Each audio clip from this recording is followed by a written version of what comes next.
Hey guys, welcome to the comic book. Today we're talking about Usagi Yojimbo number 4 by DW. So let's jump into it. And obviously, you know, with the reviews, I do reviews on the comics. I like why certain books, I do certain books that other people maybe don't read, or maybe aren't as popular, or you see other people talk about as much when it comes to review. Because a lot of people like Comic Dorian or Comic Pop, or anyway, when a lot of people like that, when they talk about comic books, they talk about a lot of the, you know, the DC Marvel stuff, sometimes Indie Valiant, sometimes stuff, but they don't probably talk about Usagi Yojimbo or other things. So, and I like doing that. It makes me feel a little different. I review books that other people don't get to talk about or video stuff. So yeah, we're on Usagi Yojimbo number 4. This is the start of the new arc called The Hero. This is part 1 of a 2-part arc. When I'm excited. The first arc was really good. It had to do with like ghost stuff. It was actually demons or ghosts or something. Because it was really weird. But start off with it looked like Usagi Yojimbo fighting a bunch of guys who looked like they could be demons or bad guys. They have like no eyes. Like their eyes are like completely white. And now the one thing with Usagi Yojimbo characters, if I look at the characters, they have like these little dots in their eyes, like they have either dots in their eyes or big round eyes. They usually don't have like pupils, and you know what I mean? You just see like, looking up at her, you just see those eyes. You don't get like it's not like all eyes with like all the different things, but you know what I mean? But the bad guys, Usagi, the point they're going to make is Usagi's fighting these guys. I'm assuming like a zombies or something, trying to save this girl, and that's the point. He's trying to fight her. He's about to like, and then the big villain comes and attacks him, and then you see a book close, and it's like, oh, thank you, wow, that was a pretty exciting story. Thank you for letting me read your stories. Because he met this person who is a writer, who's a female, the female who's a writer and stuff. It's like, everything, it's like, oh, your husband must be been bad, it's a set, and then they go into like her origin. The more we figure out what the deal with her is, he wants to go to her dad's, and his husband. And it was like an arrangement with him and this other person who's her husband, kind of like an arrangement thing with. It's not that it can be a bad thing, that's never. I'm not saying that's always a bad thing, but sometimes it doesn't turn out as well. This is one example that her husband doesn't like her because he's a writer and she's more famous than he is, and kind of like, I think it has to do with more of like maybe a woman, or so, I don't know. It's just like you're more famous than me. I'm the big like samurai or whatever. Or you gotta stop writing. It's like I can't stop writing because if I stop writing, I die. So it's like it'll be the death of me. If I stop writing, then I'm gonna die. So it's like that's how much he likes it. And I'm like yeah. So I think you are going to either And Usagi is one of the guys who kind of understands everything. It's like okay, I get what's going on, and then she's like okay, well.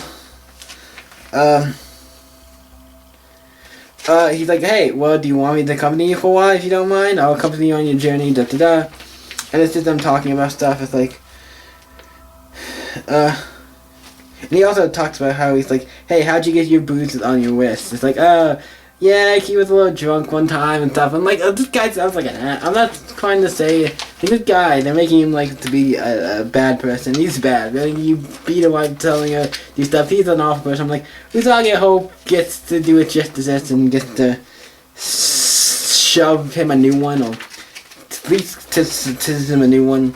But then we go to, then we cut to, and then so it's like cut on a little bit longer.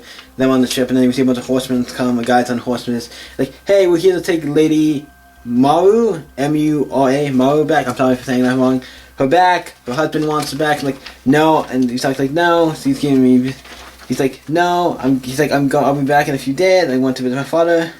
And it's like, no, you will come now. And she's like, the lady's giving you answers. He's like, no, Usagi, don't do this. And it's like, Usagi, you know, he has a sword. He's gonna do what's right because he's the one of the guys who will always do.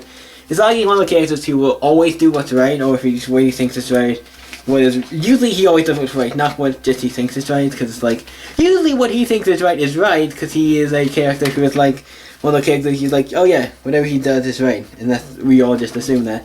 So he starts attacking them, fighting them, because they're about to threaten him and stuff. He fights them, but he fights them using the hilt of his sword, so he doesn't like actually draw a sword.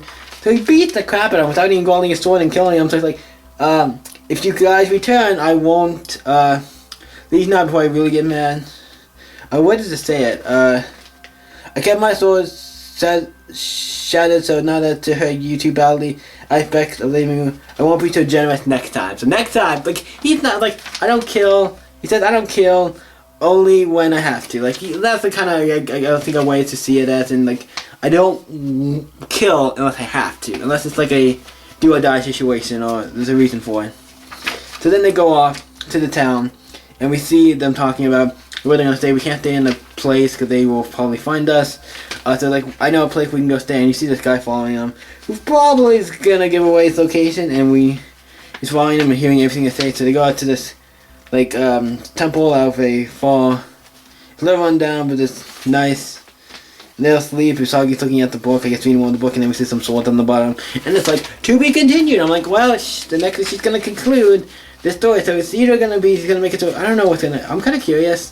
This is really only a 2-issue arc. I like this. It's about like a person who's a writer and can't, and the husband doesn't want to write and stuff. But it's a good. I think it's a good issue, and I really am excited to read the next issue. Like this book is one of the books I always consider. Usagi Yojimbo is always a great book. It's always a book you know you're getting into if you've ever read the character. Like, you know what you're getting into reading the character. He's one of the comic book characters that's been around for so long. He's like, yeah, he's been around a long time, and the books are always great. So I'm glad IDW's doing a new book, and it's a monthly book too, so it comes out at least once a month. So I'm like, yeah, I'm down for that. So this book, what do I rate this? I actually like the little story, like the tone of the beginning. That was kind of like, I like that little, to start off with a little action.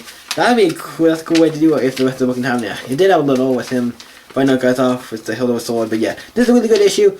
I gotta give it an A. Got solid A, solid book, really great. I enjoyed it. I had a lot of fun with this. What did you guys think of Usagi Yojimbo number 4 if you've read it? Let me know in the comments down below and let's talk about it. And you guys can always stay epic, and I'll see you in the next video, guys. Bye.